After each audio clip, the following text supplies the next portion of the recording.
இதாங்க நண்பர்களே, நான் படித்த ஸ்கூலு ஊராட்சி ஒன்றிய தொடக்கப்பள்ளி சின்ன மாரியம்மன் கோயில். 1வதுலேருந்து 5வது வரைக்கும் இங்கே தான் படித்தேன். அதெல்லாம் ஒரு பழைய நினைவுகள். இந்த ஸ்கூலை பார்த்தாவே இது ஒரு பொற்காலம். நான் அந்த கோயிலில் இங்கே தான் விளையாடுவேன் பசங்களாம். இப்போ காம்பவுண்ட் இல்லை, இப்போலாம் காம்பவுண்ட் கட்டிட்டாங்க. காம்பவுண்ட் கட்டி எல்லாம் இது பண்ணிட்டாங்க. ஒரு பழைய ஸ்கூல்ல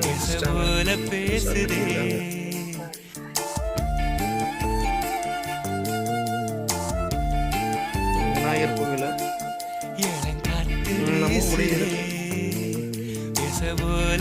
நம்ம முடியுது. வளையாத மூங்கிலில் ராகம் வளைஞ்சு ஓடுது.